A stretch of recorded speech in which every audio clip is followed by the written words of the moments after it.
In 399 BC, an old man stood before the court of Athens, accused of corrupting the youth and questioning the gods. His name was Socrates, and his only crime was asking people to think. He could have stayed silent. He could have begged for mercy. Instead, he chose truth. When the verdict came, he calmly accepted it. Surrounded by his followers, he lifted the cup of poison to his lips, not as a criminal, but as a man condemned for revealing what others refuse to see. This is what truth does to people. Sometimes people don't want to hear the truth because they don't want their illusions destroyed. Nietzsche understood this better than anyone. The pursuit of truth sounds noble, even heroic, but it is often a direct path to isolation, exile, and death. We praise truth seekers in textbooks, but we crucify them in their own time. The pattern never changes. Socrates questioned moral illusions and was executed. Whistleblowers shattered political illusions and were hunted. Different eras, same outcome. Because truth doesn't just threaten lies, it threatens comfort. And comfort is what keeps society stable. So here's the question Nietzsche forces us to ask. Why does the search for truth destroy the very people who seek it? Why is genuine insight so incompatible with peace, belonging, or even sanity? And if Nietzsche was right, that illusion is humanity's shield against chaos, what happens to those who dare to live without it? But understand this from the beginning. Nietzsche wasn't warning us away from truth. He was one of history's most relentless truth seekers. He was showing us the real cost of that search, not to discourage us, but to ensure we enter it with open eyes. This isn't a story about avoiding truth. It's a story about what truth demands of those who genuinely pursue it. There are no facts, only interpretations. With this statement, Nietzsche revealed truth not as a gentle light, but as a knife. It cuts through illusion, certainly, but it also cuts through stability, identity, and the psychological structures that allow humans to function. And here's what we must understand. Truth doesn't just destroy external illusions. It destroys the mind that perceives it. If you gaze long into an abyss, the abyss also gazes into you. This is Nietzsche's most haunting warning. Friedrich Nietzsche spent his life pushing philosophical inquiry beyond all safe boundaries. He questioned God, morality, meaning, truth itself. By his mid-40s, Nietzsche collapsed into complete mental breakdown. He spent the last 11 years of his life in profound madness, unable to recognize the significance of his own revolutionary work. The traditional explanation points to physical illness, likely a brain tumor. But there's a deeper question here about what happens to a mind that systematically dismantles every illusion it encounters. The isolation of the truth seeker isn't immediate. It's a gradual corrosion that happens in 3 devastating stages. First, a discovered truth creates a private schism, a silent knowledge that separates you from the consensus. You see the machinery behind the curtain, the arbitrariness of what everyone else treats as absolute.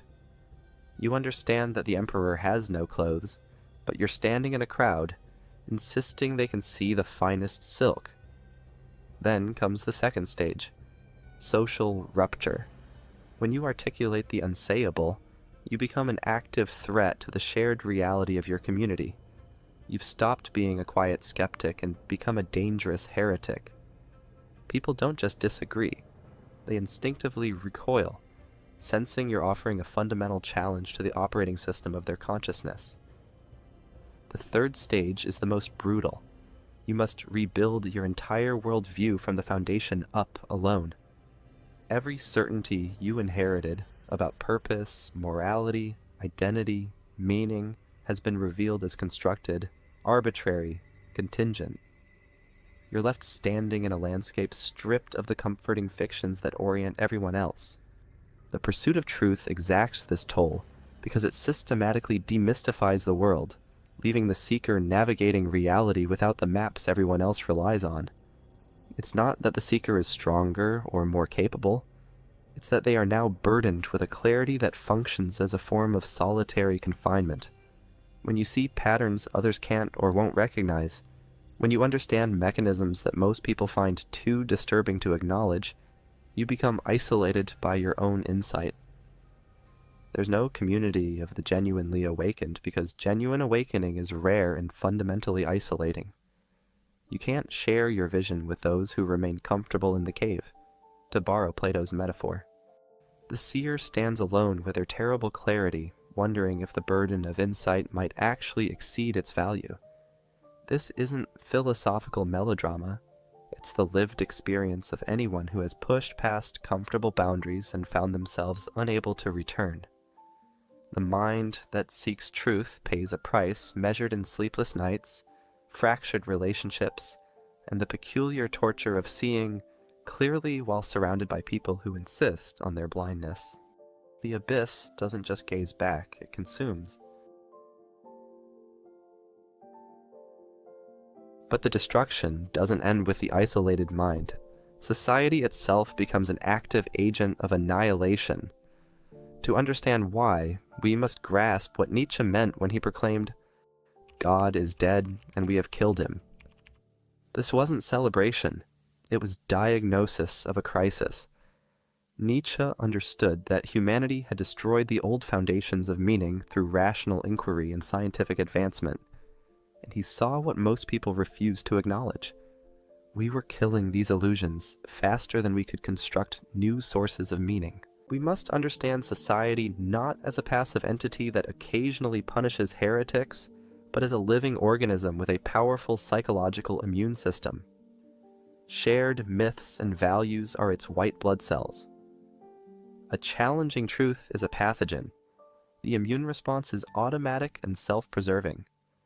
In individuals, insanity is rare, but in groups, it is the rule.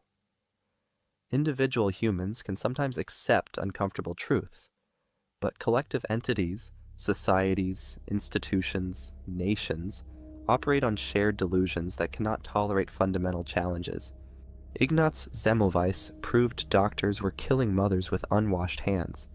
He was mocked, ostracized, committed to an asylum, and died broken at 47. Edward Snowden exposed mass surveillance that revealed democracies operating like authoritarian states. He found himself permanently exiled, his truth branded as treason. The mechanisms change, stake, asylum, exile, but the pattern holds. Individual truth that threatens systemic illusion is neutralized. Not because the truth is false, but precisely because it's true in a way that destabilizes the foundations of collective existence. Society kills its truth-tellers not despite their truth, but because of it. The more fundamental the truth, the more devastating the revelation, the more violent the response. In our age, this immune response has evolved into something more insidious than anything history has shown us. Today, when you voice an uncomfortable truth online, you don't face the executioner, you face the algorithm. Your reach is quietly throttled. Your videos are demonetized. Your accounts are shadow banned. The digital town square doesn't burn you at the stake, it simply makes you invisible. The question is no longer whether you are willing to die for the truth, but whether you are willing to be invisible for it, to be silently erased from the digital public sphere for disrupting the pleasant, market-tested illusions that hold it together. Consider what happens to modern truth seekers. Scientists who questioned pandemic policy orthodoxy found themselves deplatformed and professionally destroyed, regardless of credentials. Journalists who investigate inconvenient narratives discover their articles buried by algorithmic curation, their reach mysteriously throttled. The modern heretic doesn't burn, they simply cease to exist in the spaces where public discourse happens. This is society's immune system evolving. It's learned that martyrdom creates legends, that executions create movements. So instead, it creates silence. It doesn't refute uncomfortable truths. It drowns them in a sea of content. The modern truth seeker faces curated ignorance, algorithmic suppression, and the torture of speaking into a void carefully engineered to ensure no one hears. We've outsourced the burning of heretics to AI that optimizes for our comfort. Truth doesn't just isolate you from people anymore. It isolates you from the very platforms through which human connection now happens. The stake, the asylum, the exile, and now, algorithmic oblivion. Different mechanisms, same outcome. Now, you might object. What about Newton, Einstein, Curie, scientists celebrated in their time?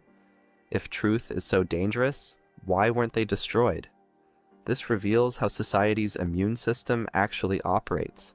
Not all truths trigger the same response. The system is sophisticated. It calibrates based on how threatening the truth is to fundamental operating fictions. The truths that are easily absorbed are those that expand our capabilities without threatening our core identity. Newton's laws didn't challenge cosmic purpose. They helped us predict motion and build machines. Einstein's relativity was too abstract for most to grasp its philosophical implications. Curie's work on radioactivity didn't fundamentally threaten the stories people told themselves about why they mattered. These truths made us more powerful.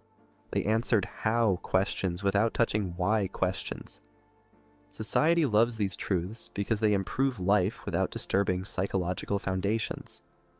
But the truths that destroy strike at the root of identity, power structures, and existential meaning. That morality might be constructed rather than discovered. That freedom might be an illusion. That authorities might be fundamentally corrupt. That meaning might not exist outside what we create. That our suffering might be pointless. When Semmelweis suggested doctors were killers, he threatened the identity of an entire professional class. When Snowden revealed surveillance, he shattered the illusion of freedom that democracies depend on. A truth that makes us more powerful without making us question our purpose? Celebrate it. Give it a Nobel Prize. Put it in textbooks. A truth that reveals our purpose was always an illusion? Destroy the messenger with every weapon available. This is why the search for truth is fundamentally dangerous. You're not just challenging facts. You're threatening the collective dream that allows civilization to function, and civilization will defend that dream with everything it has. So we arrive at the haunting question, is there any way to survive the truth? Some do survive. They're rare, but they exist. Bertrand Russell spent his life dismantling comfortable illusions. He questioned God, morality, political power. He was imprisoned, lost positions, was barred from teaching. Yet he lived to 97, maintained friendships, experienced joy. How? He balanced ruthless truth-seeking with human connection. He didn't let truth-seeking become his entire identity. He looked into the abyss, then deliberately turned back to engage with the world. Nietzsche himself offered a possibility. We have art in order not to die of the truth. This isn't escape, it's conscious myth-making. The recognition that humans need frameworks to live by because raw, unmediated truth is psychologically unbearable. The ancient Greeks understood this. They combined philosophical rationality with rich mythology. Greek tragedy confronted devastating truths, death, fate, cosmic indifference, through the protective filter of story and beauty. This is conscious illusion, deliberately choosing stories that make existence bearable while maintaining awareness of their constructed nature. But Nietzsche offered something more. The Übermensch, not a Superman, but an artist of existence. A human who stares into the void and, instead of falling in, decides to build. He who has a why to live can bear almost any how. Viktor Frankl demonstrated this in Nazi concentration camps. When every external source of meaning was annihilated, he created meaning through choice. He chose to bear witness, maintain dignity, help others. These weren't meanings discovered. They were forged from nothing through will. You don't find your meaning, you forge it. You don't wait for the universe to tell you why you matter.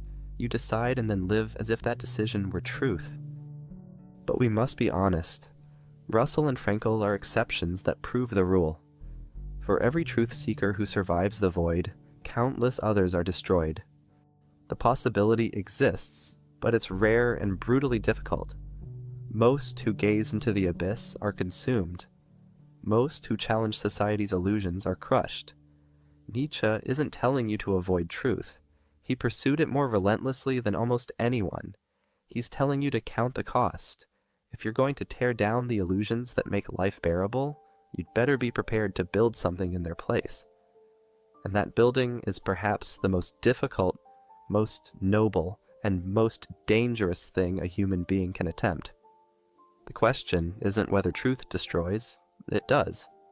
The question is whether you can become someone who survives that destruction and forges something new from the rubble. Most can't. A few do. And you usually only know which category you're in after it's too late to turn back. The higher we soar, the smaller we appear to those who cannot fly. The pursuit of truth destroys people because it strips away every illusion that allowed for psychological stability. Inherited meaning, social belonging, comfortable certainty. These are foundations of functional human existence. When truth removes these foundations, it leaves people in crisis and profound isolation. Nietzsche's darkest lesson is this: truth doesn't set you free. Truth sets you apart. It isolates you in clarity while everyone else remains connected through shared illusion. There is a possibility, rare, difficult, of becoming an artist of existence. But this is the exception, not the rule. Most who seek truth are simply destroyed by what they find. So if you truly seek truth, understand what you're choosing. You're walking toward isolation, psychological devastation, and potential destruction. Society will punish you with violence, exile, or in our age, algorithmic invisibility. Reality will burden you. The abyss will gaze back. The search for truth destroys people not because truth is evil, but because humans are built to live on meaning, and truth keeps destroying the meanings we construct. Perhaps the answer lies in becoming the rare artist who can forge new meaning while staying connected to humanity. Or perhaps it's recognizing that most of us cannot bear the weight of truth, and that this limitation is not weakness, but the condition of being human. Nietzsche didn't warn us away from truth. He warned us to be strong enough for it.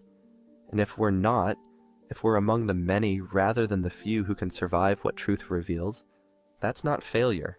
That's honesty. The darkness isn't the end of the story, but for most, it is. And knowing this might be the most honest truth of all. If you've made it this far, you're already part of the rare few who question everything. Let's keep the conversation going. Share your thoughts below, join the community, and help spread ideas worth thinking about.